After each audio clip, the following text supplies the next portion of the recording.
Afternoon, everyone. Good afternoon. Good afternoon.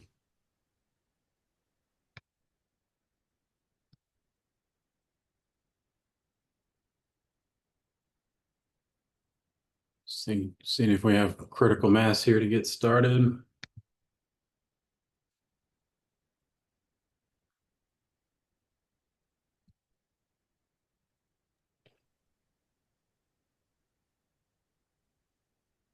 Mr. Wilcox, Yes. did you get my note that Mr. Negri will do the presentation for 3.1 boundless agreement? Got it. I now see that. Thank you. Okay.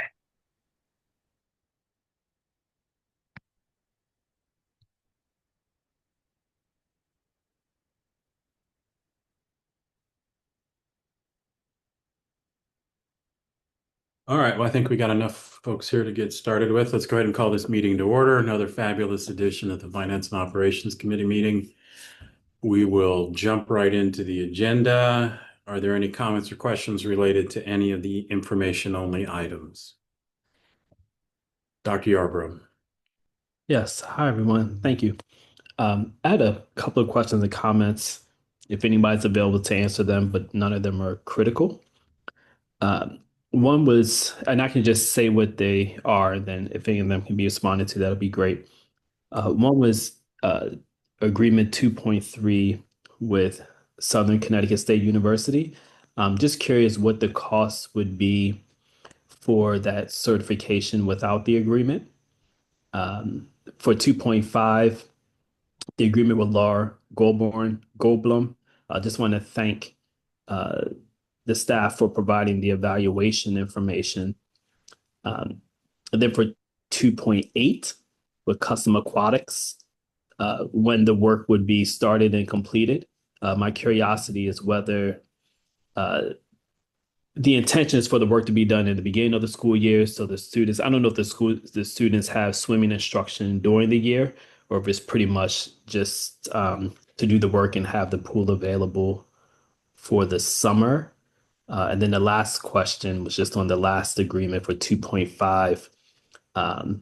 Great to see a decrease in funding for Mercier Brenner Associates for the report creator plug for Power School. And my curiosity is just what's the functional change in the service or the software that contributes to the decrease in price. So I don't know if any of those individuals are on, but it's also just general questions and comments. I can address 2.3, which is the agreement with Southern. So that is our pipeline. It's a pipeline for our paraprofessionals to obtain certification for special education teachers. So essentially, we're paying $9,500 per teacher. If we did not provide that, the tuition a year is in excess of $14,000. So it does allow for us to pay a good portion of the fee in order for them to become special education teachers. And then we only pay it for 1 year, and then year 2, they become the teacher of record. So it allows for our paraprofessionals. And again, we know the salary, so it does allow for us to give them some additional funding, enough to be able to get their certification and special. Yeah, thank you, Ms. Jackson. I think that's great value that the district is able to partner with Southern to provide for our educators. And somewhere in our notes of publicity to be able to capture that value would be great. So thank you very much for that response. For Marcia Brenner, the reason why the cost was reduced was the second year cost wasn't accurate, so they just had to balance it out a little bit better in that regard. That's all it was. But it's still much cheaper than Power School with that report builder. Great. Thank you. Ms. Camacho? Yes, you had a question about the Laura Goldblum contract. I worked with that with Mr. Brown. No, yes. She was happy about Oh, Yeah, no question. I was just saying there was a okay, great. evaluation information Mr. Brown, we did it. was great Okay. how much value people received from her work with our district. So thank you. And Esther, can you share the time frame for CT Aquatics? For CT Aquatics, it's all depending on, we have the PO, but that's to make the deadline to open up the pool this month. Great. Thank you. You're welcome. All right. Thank you all. We'll move into the agreements. 3.1 is with Boundless Literacy. Ms. DeNegre. Hi, so this year we're going to look to contract with Boundless Literacy again for True Clemente and Lincoln Bassett. We worked with Boundless last year to provide intensive tier 2 and tier 3 interventions for students who we identify through benchmark assessments as well as other assessments. The agreement is being funded through Commissioners Network as well as the SIG grants from each building.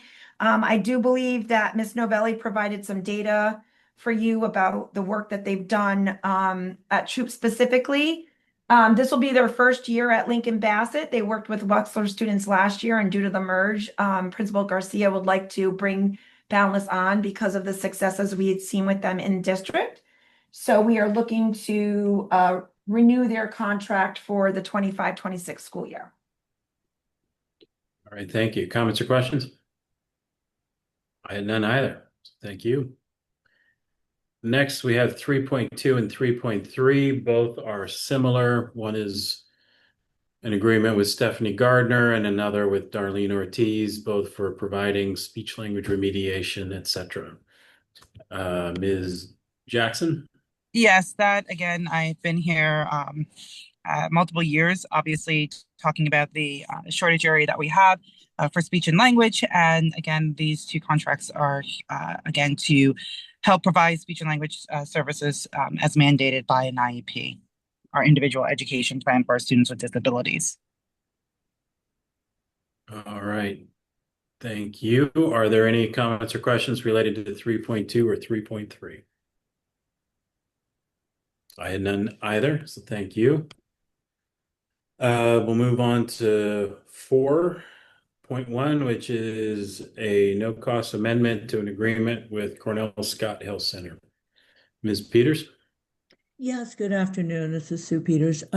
This is an amendment with our executed agreement with Cornell Scott to provide behavioral health services at Lincoln Bassett. I'm sorry, yeah, at Lincoln. I'm sorry. Oh, I'm all confused because we have dental. Beecher School, excuse me. They were providing mental health services at Catherine Brennan, and since the closure of Catherine Brennan, that was kind of late in the year, they asked if they could provide those services, the mental health services, to Beecher School instead, and they're working with the principal, who's very excited about it. So we were amending their current contract and taking out Catherine Brennan and putting in Beecher for mental health services. There's no additional funding or any change in funding with this amendment. All right, thank you. Are there comments or questions? I had none either. So we will move on to purchase orders. 5.1 is purchase order under a cooperative contract for Committee for Children. Ms. Jackson? Yes, this is, we have, as a part of our social emotional learning efforts in the district, we have been using what is called Second Step. We have more and more folks who are utilizing that across the district, and have had some high schools who have reached out to us as well. So again, this is our opportunity to continue being able to service, utilizing some social emotional learning lessons, really looking at empathy, responsible decision-making, and what we have right now, we've had over 4,500 lessons that have been taught for our students, integrating throughout the year. So this is our opportunity to continue that partnership with this particular agency, enough to continue those lessons. All right, thank you. Comments or questions? I had none either. All right. Moving right along. 5.2 is a purchase order under state contract with Utility Communications. Dr. White? Yes, this is our contract for monitoring the fire alarms and emergency dialers in our buildings. One for the full alarm system, always doing the work to make sure they are connecting with police and fire, and then doing any work when the panels do not operate properly, including the repairs, making sure it is dialing out properly to schools and such as required for safety. All right, thank you. Are there comments or questions on this item? Hearing none, we will move into item 6.1, which is an MOU with Connecticut Rise Network. Mr. Brown or Dr. Billy? Yeah, thank you, Mr. Wilcox. Last F&O meeting, we presented an agreement that was approved for what's called an on-track mentor program and a freshman focus network with Rise. Both Dr. Billy and I, representing Cross and Hill House and representing a huge number of ninth graders, take very seriously the district's strategic operating goal of a 94% success rate from 9th to 10th grade. We've got a lot of work to do to achieve that. So Rise has demonstrated a great deal of facility of that, and thank you all for approving that first amendment. There is a piece that comes along with that, which is a data hub, which is a tool that reflects back to the school a number of really critical pieces put together to streamline the work of teacher teams that are moving this work forward. And Rise has demonstrated in several districts some real facility there, as well as some real gains. So we are putting forth this MOU to allow them to use the data hub for us to pay them for that. Dr. Billy's going to just talk for a minute about sort of how it connects to the work at Hill House, if he's here. Dr. Billy. Good afternoon, everyone. How are you doing? Can you guys hear me? Yes. Yes. Okay, yes. As Mr. Brown was speaking, yes, at Hill House, we've been using Rise for a couple of years, done a lot of work with our 9th grade, especially it was in the workings when I came into the building, and I continued it with my first school year, and I want to bring it back on to our second school year, but I want to add more tools for our teachers, and that's where a data hub really comes in, something that's very hands-on for the teachers, something that they can use readily right there in front of us, and then it kind of puts the work of engagement and looking at the data again on our educators and allowing our administrator to be a facilitator here. So it's really essential to the work that we've done. We've seen a lot of gains with our 9th grade, right? We've hit close to the 70% getting on track, and we want to go over that. And so I think this would be a game changer for us at Hill House here.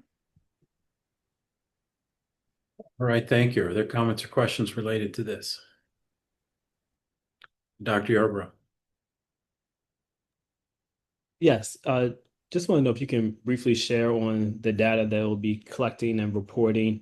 And I do appreciate in the memo the description that no individual data will be sold or be provided to third-party groups.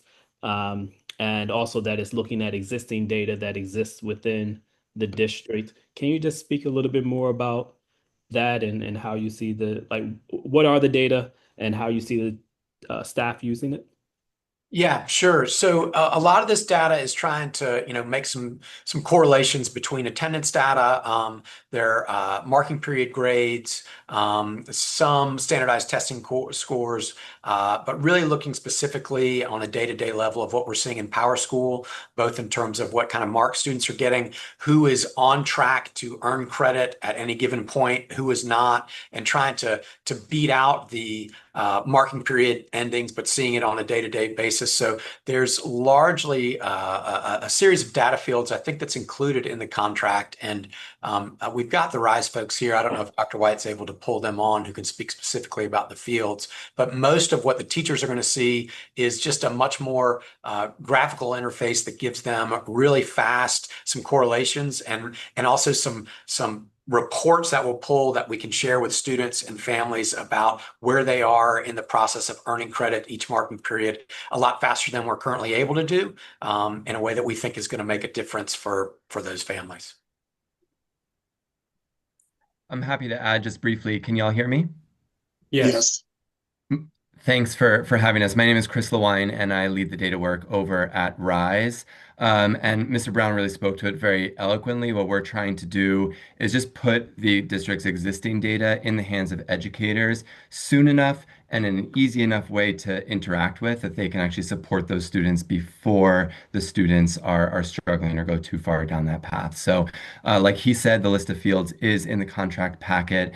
We work with over 20 other schools in Connecticut, and this list of fields is what we've learned from working with those schools about what educators just really need to see in order to provide that early intervention. So it really focuses on grades and attendance, and then other data as needed to support those educators. And every piece of data that we're looking for is really to turn it back around to put it in the hands of educators to make it useful in terms of collaborating to support students proactively.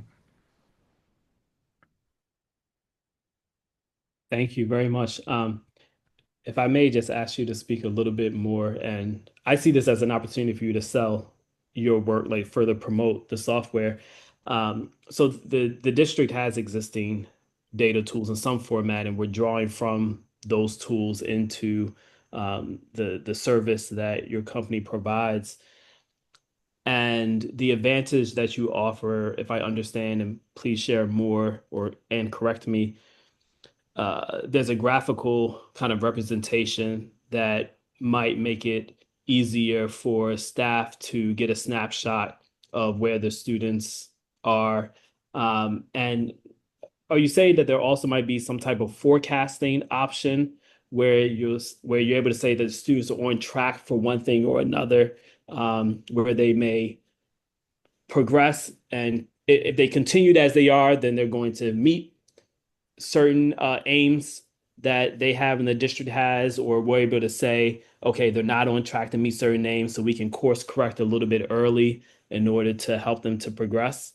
What are kind of the additional benefits that may not be easily accessible with our current tools?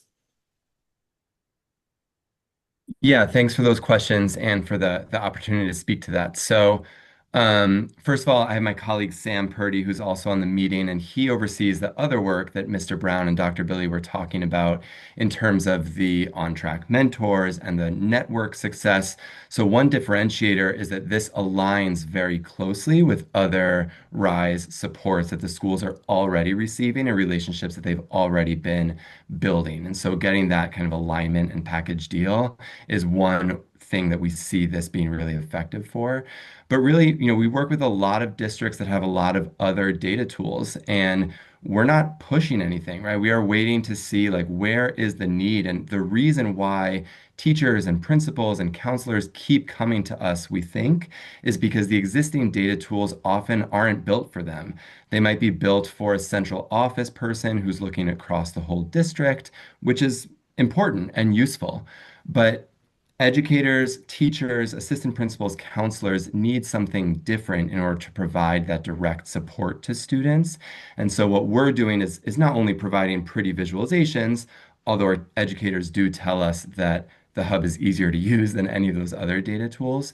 But it's not just about that. It's also about actually giving them permission to see how is the student doing in other classes, not just the class where I teach that student. And so it's presenting that more holistic view of the student and really allowing for them to collaborate to say, hey, as a group of teachers or educators or counselors, we want to drive towards the success of these students. And if we want to do that, we can't just look backwards. Like you said, we need to look forwards. We need to say, if they continue on this trajectory, is that enough for them to promote to the next grade level? So we need to look forward, and we also need to look wider, not just in our class, not just at the assignment level, but saying, are they actually attending school enough and earning the credits they need to really progress towards graduation in a timely way? So that's why, again, the dozens of districts and the dozens of schools we work with in Connecticut have both renewed their usage of the hub and are really actively using it on a weekly basis to help ground that collaboration. A lot of them have other data tools, and I understand that New Haven does too, but this fills a really specific need that educators on the ground have to support those students collaboratively and proactively, and that aligns with the other coaching and supports that RISE provides to the district. If I may add one place that this would directly show up, this is Sam Purdy. And again, thanks for the opportunity. Dr. Yarbrough, you asked about, sort of predictive elements or things that might be presented that other data tools don't. And I think the thing I'd highlight is you might have a group of teachers sitting around, let's say in a meeting 2 to 3 weeks before the close of a marking period, and they'd be able to see specific fields that, based on state of Connecticut and New Haven Public Schools metrics, who is on track. If the quarter ended today, they would be on track to earn what is needed to promote on time to the following grade. Who's almost on track? Who is one course or two courses shy, and what are those courses? And so it takes some of the guesswork out of things and lets educators focus on their own perspectives on students, using data to really focus their attention at key moments on students in need of support to meet what we know to be a research-backed criteria for students to meet, which is promoting on time from ninth grade to 10th, helping them set up for on-time graduation, which we know is so predictive of long-term success. Thank you very much. And my last question is, do you see and what are the access or nexus opportunities for families or parents in collaboration with the school and with this service to maybe get to see the journey of the student, or to get a snapshot of where the student is and may be heading? Like, is there also an opportunity for students and families to further collaborate with a teacher or several teachers to help the student progress strongly through their academics and towards graduation? Can they see the data? Do they have a portal? Can they receive a printout? It's essentially my question. Yeah, I really appreciate that. And we certainly believe as an organization that partnership with students and families is really important to drive student success. And I think this is one reason why it's great to get a data tool that pairs with the network support and have those working together. Because on the network side, what we have is examples of many schools that have piloted and developed structures for on-track conferences where students and families are invited into the school to discuss the student progress. Or the on-track mentors that you all approved in your last meeting, where they are sending information home to families to keep them abreast of the student progress. So we have schools that have developed those kind of educator-based systems, and we have the data to support it that goes hand in hand. And so the hub itself is able to print, and again, we've gotten really positive feedback on the design of this, which is not something you often hear necessarily for some of the other tools out there, is able to print either for just one student, what's an on-track report for them, just like Sam was saying in response to your question earlier, if they keep going where they're going, are they one class away, two classes away, what else do they need? So an educator can print that one at a time for one student, or they can filter for a very specific list. Who are the students I oversee as my counselor? Who are all the ninth graders who've been absent for more than 5 days so far this quarter? And they can print reports for that list of students in order to share those securely with families. And so by having the data and the sort of network and educator-based support hand in hand, that's where we've really seen schools able to support students and families effectively. So just to answer your question directly, we don't have a direct login for students and families to use as of now. We take data security really, really, really seriously. And one way that we do that is we really manage very closely who are the folks who are accessing that data. And so by limiting that to educators, that allows us to emphasize that a little bit more. But we still really value that communication, that partnership. And so by having these printouts and this availability to generate these really much more easily than some other data tools are out there, and when we have that network support where you're in a network with other schools who have developed ways to use this in a way that's effective for their students and families who are in similar situations in a similar geography, that's where we've really seen educators be able to serve students effectively using this tool. Thank you very much. Yeah, thanks for being in conversation with me about this. I do see the value in what this arrangement and partnership can provide. And uh, your system does, just looking at the sheet of what data go into the system, it's a lot of individual information. And it's great to hear that you take data security seriously. And I would say that as in the future, at a future board meeting, when the board decides, whether to accept and move forward with this agreement, like we are really entrusting to you um, a lot of personal information about our students and a snapshot of their full academic life and other information that goes along with it, where they live, demographics, etc. So thank you for taking data security seriously. And all of us everywhere need to do a really good job to protect the student data.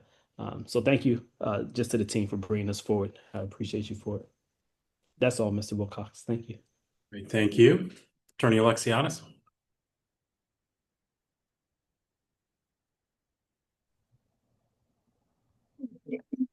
Hi, can you hear me? Yes. So, following up on Dr. Yarborough's point about taking data security seriously, I just want to flag this issue. We're not going to resolve it right here, but the limitation on liability does not sound like you're taking it very seriously. It's plainly insufficient, but we'll address that offline. It's on page 45, paragraph 6.2, I believe. Limits the vendor's liability to the contract price. Thank you. All right. And is that when you say, Attorney Alexiadis, is this going to be worked out prior to the board meeting, or is this when it gets signed? When is that? I have no idea. So, but I just spot the issue and take it up offline, except for the discussion about how seriously the data security is being taken. There's a very low limitation on liability. There's also an indemnification clause that requires Board of Alder approval, but again, we can address that offline. Okay. It was the limitation on liability that got my attention, just because they're discussing it now. Okay. Thank you. So my question remains: this is at a state we can move this forward now, and this is going to get taken care of, or is this? I mean, presumably, district staff have reviewed this, and I haven't compared the limitations on liability to this. That we probably typically sign some things, but this is, as Dr. Yarborough pointed out, a large amount of data. But I also am aware that the school year has started and people want to get to work on this. So I'm just trying to determine, is this ready to move forward, or is there a recommendation not to at this time? Well, if you're asking, me from my perspective, there's a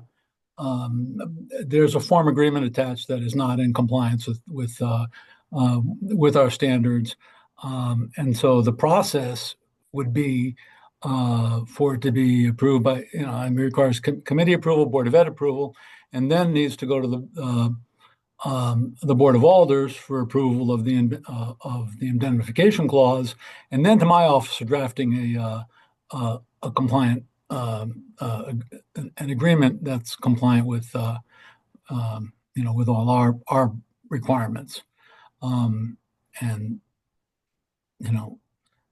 now if the indemnification clause comes out, then based on my quick review, it doesn't need to go to the Alders because of the amount involved, and as long as it's just a 1-year agreement. Um, but it still needs to get, processed and get to my office for drafting. Okay. Attorney Alexios, would these issues not come up once we put it into VOSHI and then back and forth to have it finalized, or is? Well, it typically doesn't go into VOCHI until it's Right. approved by the auditors. So agreements with indemnification clauses, the city can't indemnify a vendor without all their approval.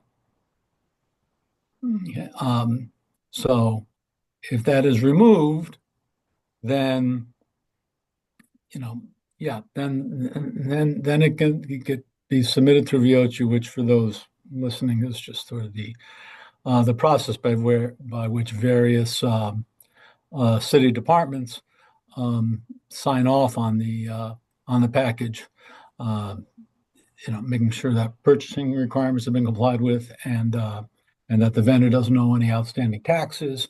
So the tax collector sign off. There's maybe 10 different city departments that would need to sign off, and then it gets to corporation counsel's office.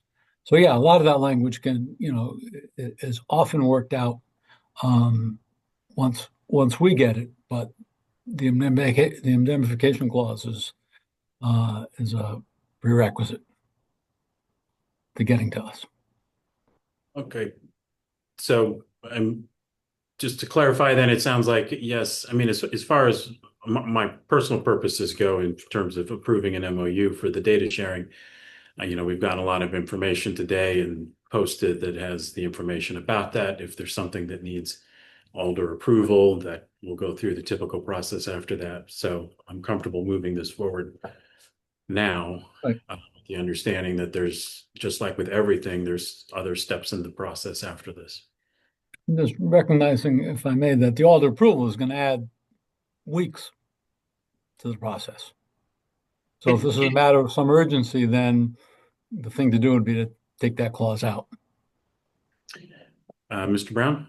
I just wanted, the clarification on that. So which clause specifically is the one that, just so the vendors can hear and we can see if that, attorney? Well, I would look at page 45, paragraph 6.2, which is limitation on liability, and page 46, paragraph 8.4, which is the indemnification clause. 8.5. And Mr. Wilcox, I still have, depending on what the board does, I'll still have to sign something to execute it. So that's another decision point.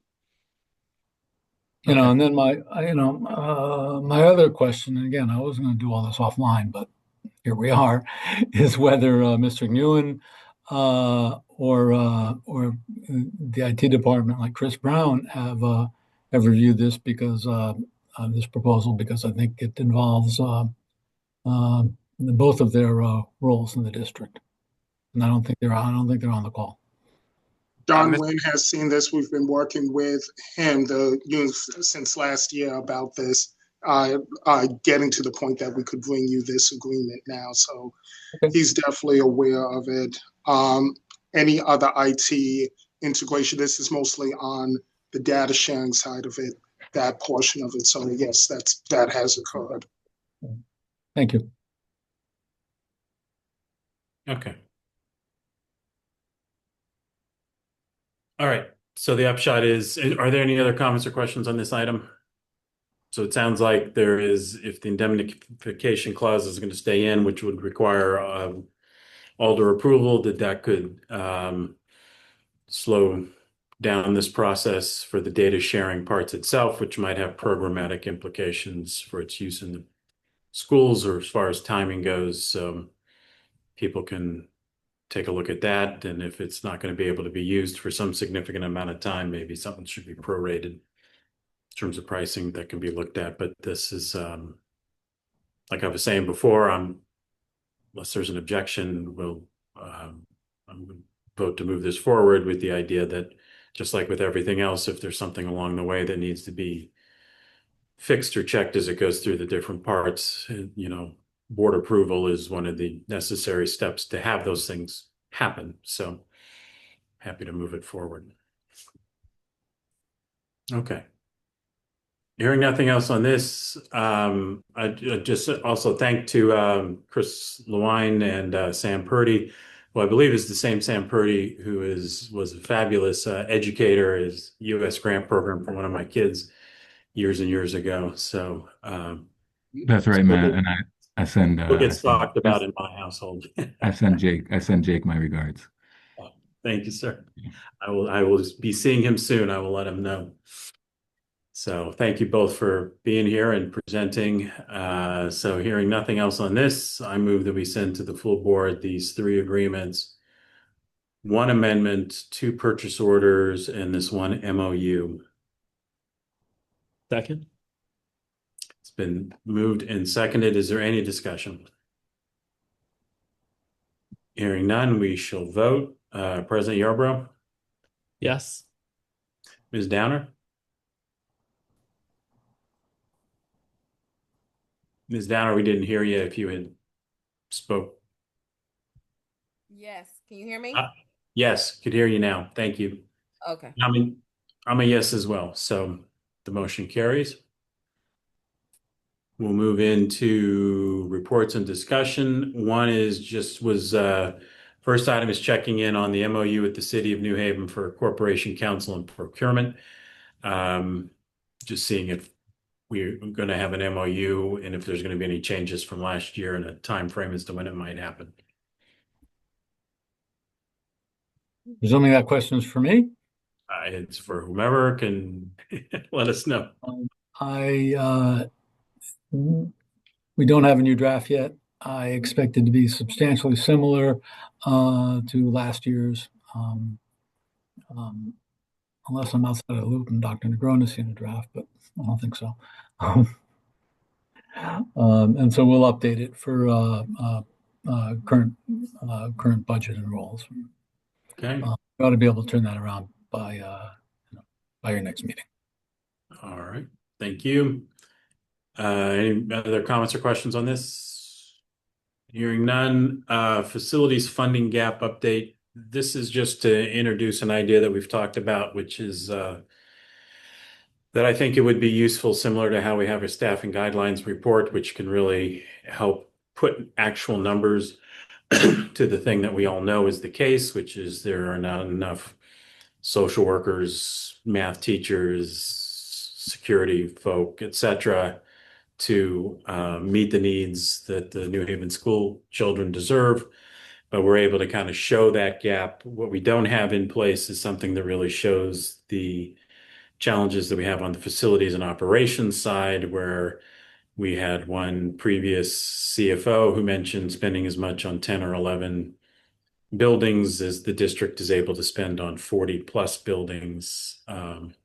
So being able to have some sort of metrics or numbers that kind of show that with this many square feet of educational spaces, we should be spending X number of dollars. We're able to afford only Y, and the gap is something there. So I just wanted to introduce that. I know we've talked about it a little. I know there's a facilities study that's going to be happening leading towards a 10-year plan for some of these big issues, but I think that this would be useful coming into the next budget season.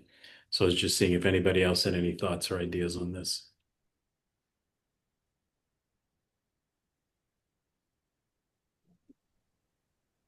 I don't know if you're asking staff or us, but I definitely think it's good to do. And it would help. I think it would help me and others to understand where we are, what we need, and how the decisions we make fit into the larger picture of our facility needs. And we've started gathering some of the information about what it's costing to repair. As you see, we had a whole lot of going to HVAC to have buildings running up and running for the start of school. So again, we'll be tracking that in also along with what will come from the facilities, just the age of our infrastructure that needs to go forward. Okay, thank you, Dr. White. I do think it would be, any other, I don't know how other districts present some of this information, but anything that helps put a number on it that's tied to another. So one of the things that I think was particularly successful about the staffing guidelines report is that it's based on not only anecdotal information and personal experience of all the, 2 or 3 dozen people that help put all that together, but it's also the tying it into national standards for caseloads for social workers or psychologists and, that kind of thing. So I think something that also pulls in that, National Association of School District, I don't know, whatever, says that X number of dollars per square foot for maintenance, or something based on replacement cost of buildings, whatever the standard metrics would be, being able to kind of show that deficit, and understanding that, perfection is not important the first time around, just that the information is absolutely correct, but as more people can see it, being able to then respond and maybe refine and help customize it for New Haven purposes. But Dr. Yarbrough? Yes, and this may come out in the kind of evaluation and summary automatically, but looking at or being able to state what are our one-time investments, and then what's the ongoing projected maintenance cost. Because sometimes if we get one lump sum of money, that may allow us to do some of the one-time things, and then we could cost differently the ongoing work that may need to be done to maintain that investment when things are physical that we're purchasing or installing.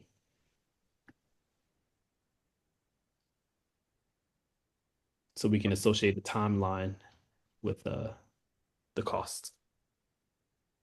Thank you. And just also along with the timeline is being able to kind of have some of the historic information of what we were spending as a percentage of maybe operating fund budget 10 years ago or 5 years ago, just to be able to show some of those trends. My perception is that as we have increased staffing costs and increased inflation, we're cutting costs that we can't afford to do, but we have to do it anyways in operations and facilities updates, at least when it comes to general operating funds. So being able to kind of show that too, that it's the decline of not only the purchasing power with inflation, but the just decline of actual dollars as percentage of a budget or some other metric that might make sense.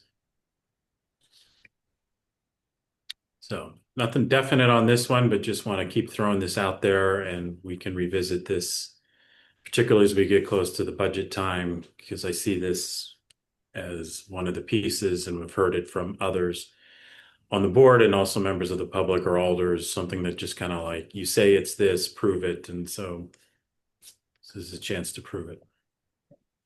So thank you. Anything else on this item?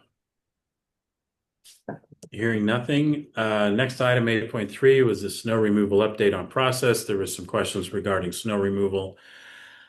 And this is in the fall is the typical time we look at snow removal contracts, just because we can get snow even in October, depending on things in a while, but it can happen. So just is there an update on the process? Specifically, 2 questions that I know that I've heard before, which is going to be is this going to be a lowest bidder situation is one question, or is this going to be a request for qualifications or some other mechanism? Is there going to be cooperation with the city? And then there will be questions about school employees using school equipment that might need to be purchased. But that's one of the things that's been done in the past.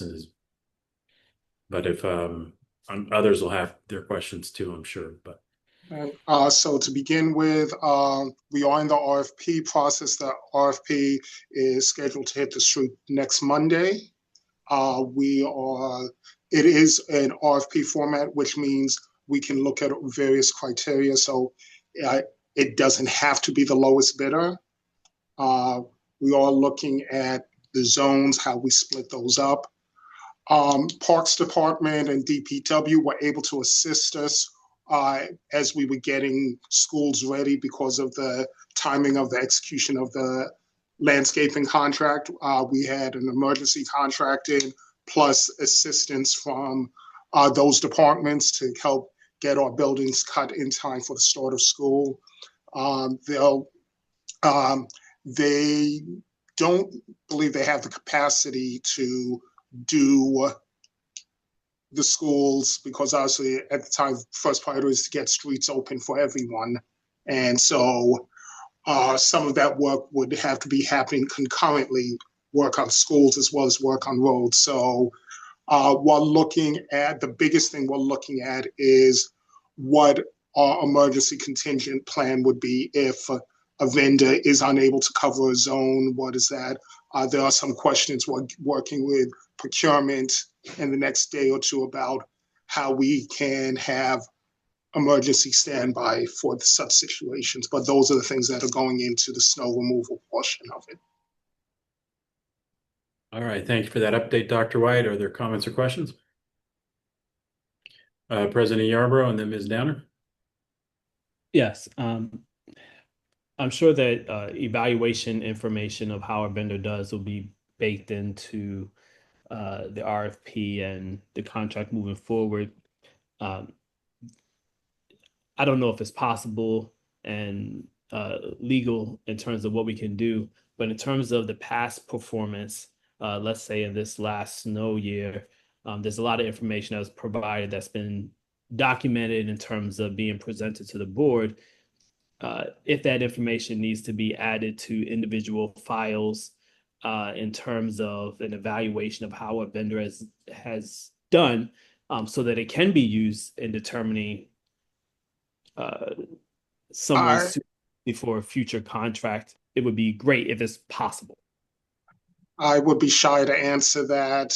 I would just at this moment. But no, Yeah, if it's possible and legal right. for us. I will inquire through procurement and our and through court counsel what can that, so that again procurement is done. What we've had support from procurement to make sure we do these things correctly. Mm-hmm. And I'll note specifically what I'm speaking about. Staff has made a couple of presentations to the board and the public on how snow removal has gone. So I would consider that to be actual evidence that's been collected and documented. And it may or may not be an evaluative format that is useful. But if it is, let's apply it, please. That's all, Mr. Thank you. All right, thank you. Ms. Downer?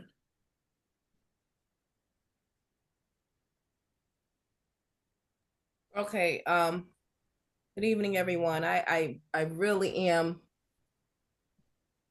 I think it is now September. December will come. We may get our first snowfall in November. Who knows? We live in New England. But we need to really try to get ahead of this thing. If we know that there were vendors that did not perform well, documented through whether it was work order, pictures, news articles, we need to find a way and stop talking about it and stop these folks from even placing a bid. We know that they're not the cheapest people. They come back with change orders and they don't have the equipment. So why are we still entertaining some? I'm in 100% agreement with President Yarbrough on this. We have to stop playing with this. This year, next year, probably this year we'll be at 2 million. Who knows? I hate to even predict that, and then we all of a sudden get there. But we got to do better. We have to do better. I think we have to go down the path of barring, maybe placing a motion to bar these folks from even placing a bid. I know it's public, but at some point we should have actually just, canceled the contract with them. This is beyond. So I don't know if the school system is looking at, hopefully maybe they'll have an epitome and wake up and they're going to do better and promise us. But right now they're not consistent. They didn't meet our obligations. I mean, I don't know what else to say. I'm not going to call no names, but we got to do better. We need to do something a little bit beyond this. So we need to basically maybe place a motion somewhere at the next board meeting. Maybe look into that. Chair Wilcox, maybe we got to place a bid and place a motion somewhere to not have certain vendors. We have to send that message, or we're going to be experiencing the same thing.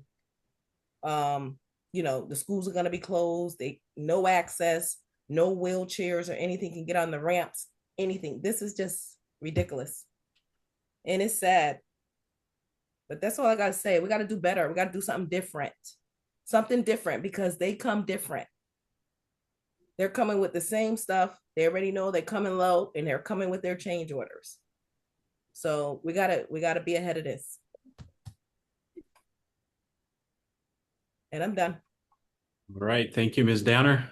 I'll just add that along the lines of the different, I am, as I think has been mentioned, happy to hear that this is going out as the RFP process and not just going to be a low bidder situation. And sounds like work will be happening in terms of what previous experience with some of the vendors who may or may not bid on this or put forward a proposal on this, rather. I look forward to hearing about the evaluation process that'll be in place and how the work will be monitored and how things will be documented, so that if there is an issue, that there is some level of documentation that will stand up to show that this is, if a vendor is not in compliance, then it'll be the thing that backs it up, so that, removing them, not letting people bid on future work, et cetera, will have the backup I think is probably needed to back that up if it gets into a legal situation. So I look forward to hearing about that along with this. And so if that's not in the proposal, that sounds like it's about to go out, hopefully something about evaluation and some teeth into that would be useful. That is, evaluation is in the proposal. Okay. Anything else on this item? All right, thank you. 8.4 is an update on landscaping. I don't recall, Ms. Downer, I'm sorry. Ms. Downer, you're muted. I think they're in that evaluation also on the school end.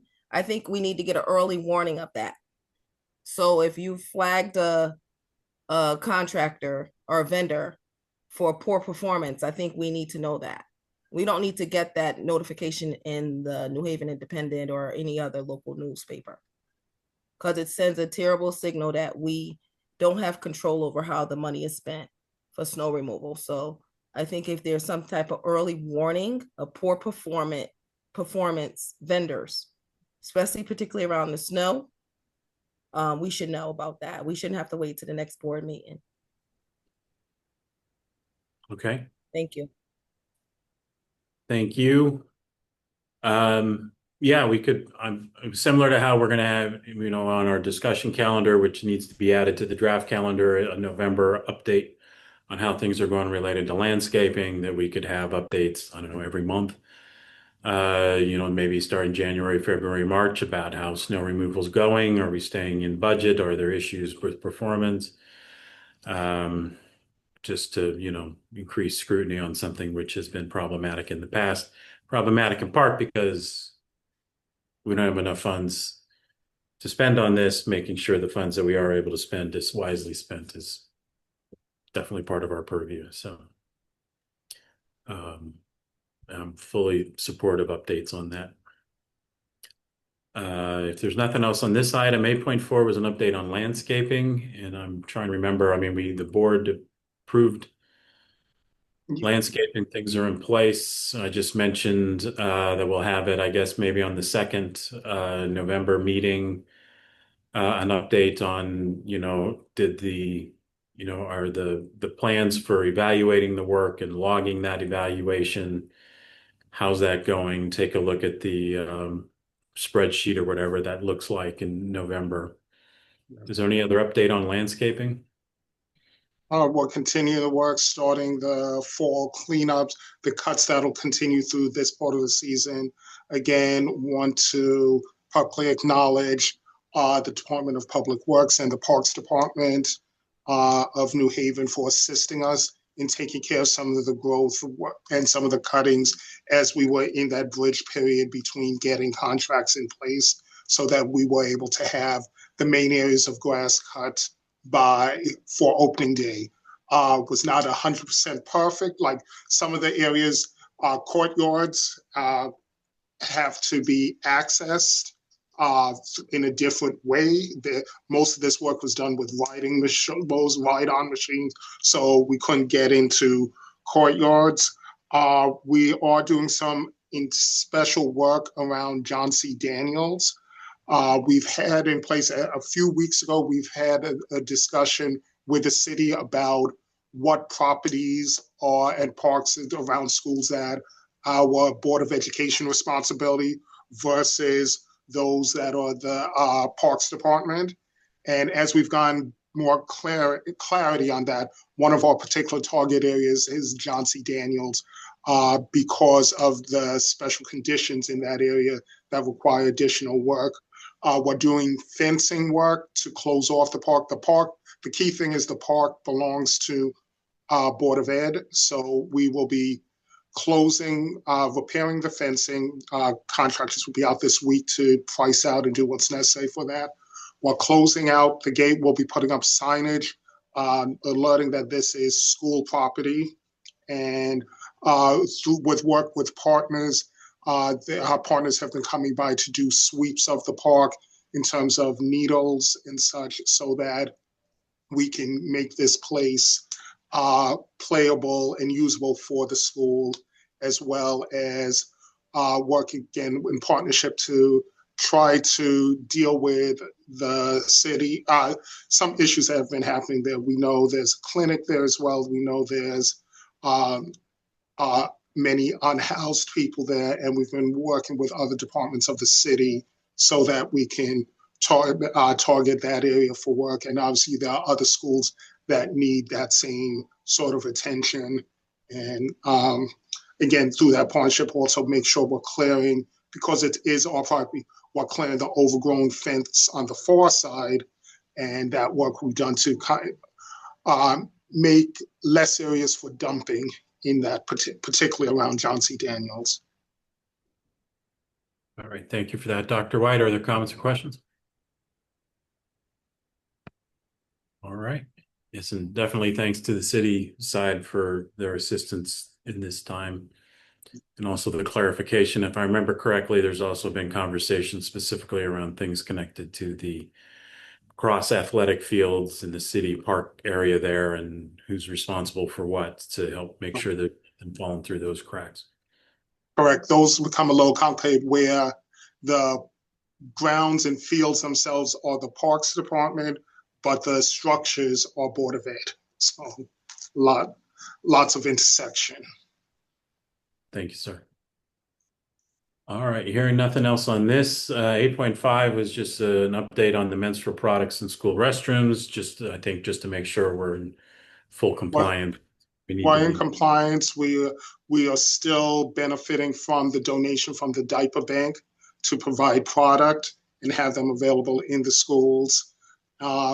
We will continue to work on that, and then have to start planning for compliance after this is the second year of this grant, so it's really planning for the compliance after this ends.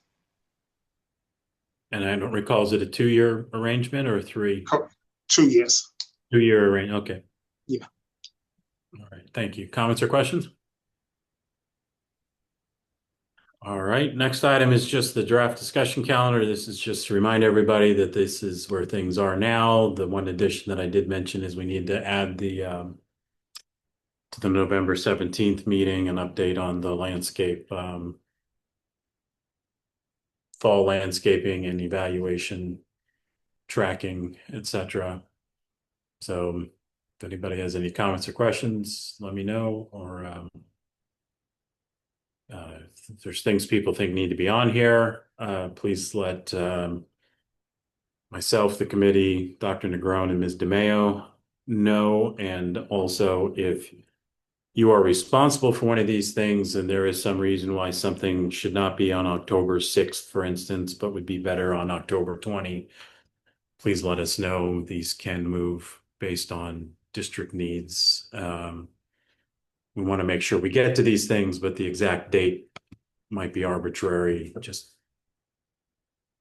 things can move if there's a good reason for it. Any comments or questions? Hearing nothing, are there any for item 9, any upcoming financial issues that you'd like to notify us and the board about? Anyone?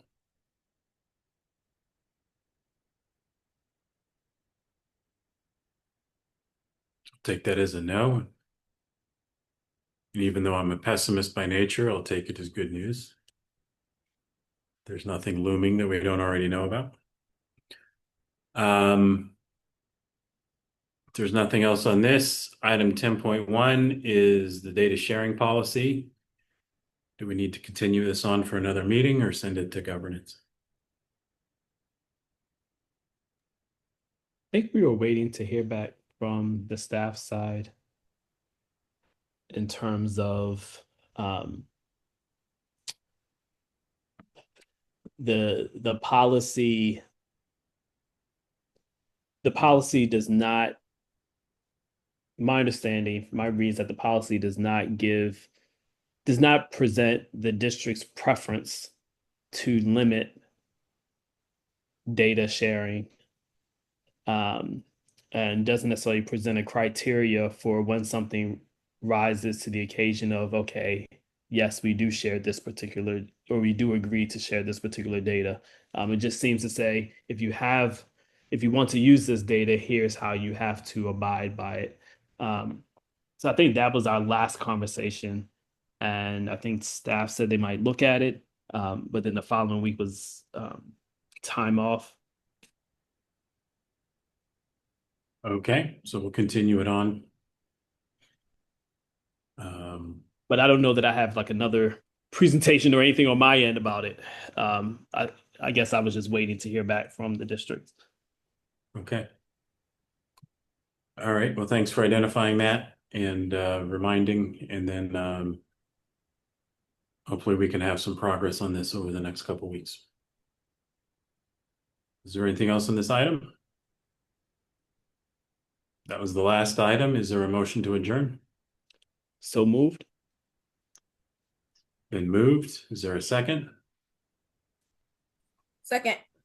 It's been seconded. We shall vote. President Yarbrough? Yes. Ms. Downer? Yes. And I'm a yes as well. We are adjourned. Thank you, everyone, for the time. Thank you, everyone. Thank you.